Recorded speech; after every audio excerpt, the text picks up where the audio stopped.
bean, bean, bean.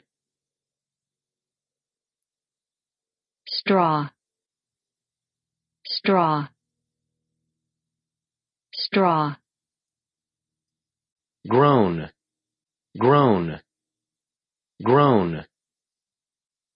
Oak, oak, oak.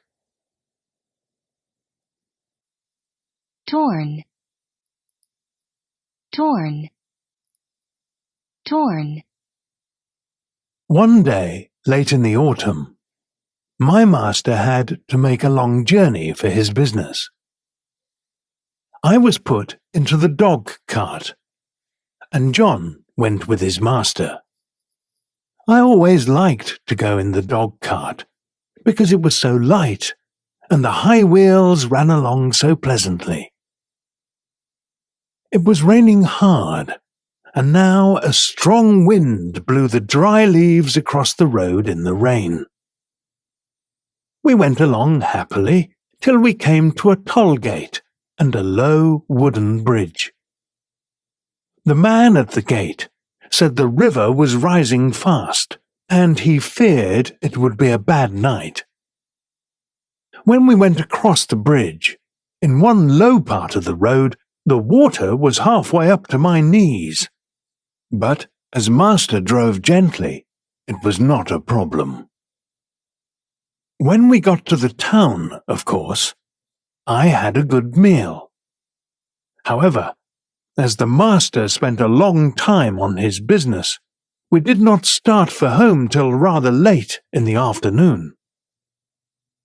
The wind was then much higher, and I heard the master say to John that he had never been out in such a storm. As we went along the edge of a wood, the great branches were moving from side to side, and the rushing sound was terrible.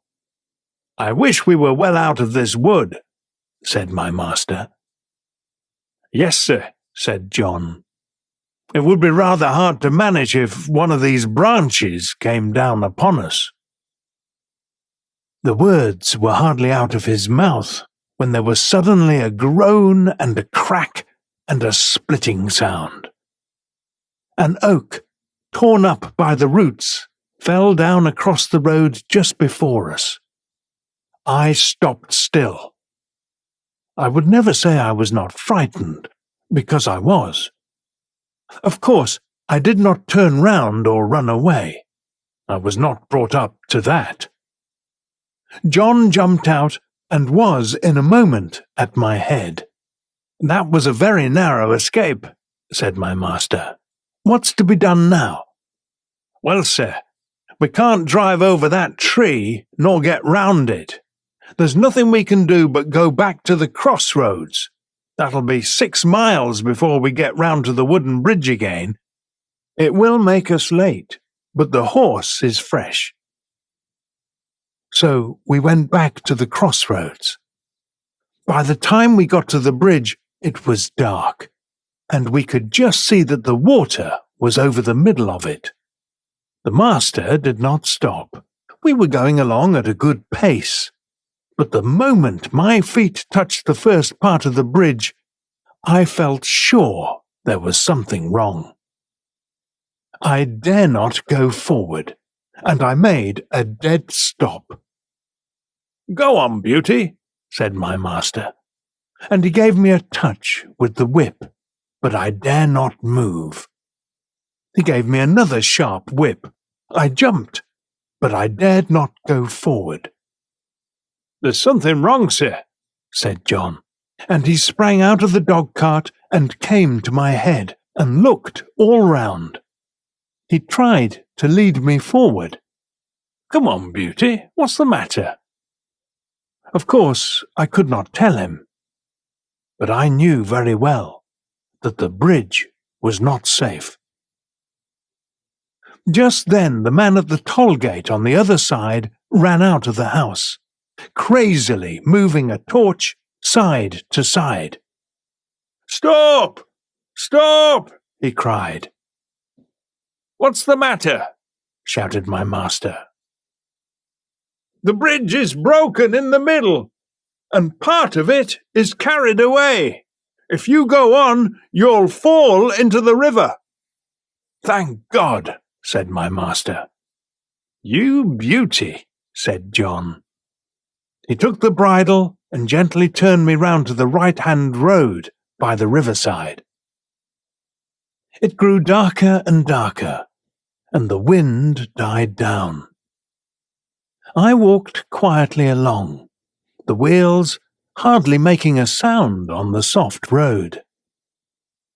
For a while, neither Master nor John spoke, and then Master began in a serious voice. I could not understand much of what they said, but I understood what they thought. If I had gone on as the Master wanted me, most likely the bridge would have given way under us. If that had happened, horse, carriage, master, and man would have fallen into the river. As the current was flowing very strongly and there was no light and no help, it was more than likely we should all have died in the water.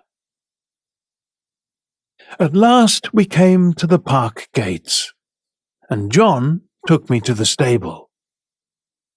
Oh, what a good supper he gave me that night! Good bran and some beans with my oats, and such a thick bed of straw. And I was glad of it, for I was tired.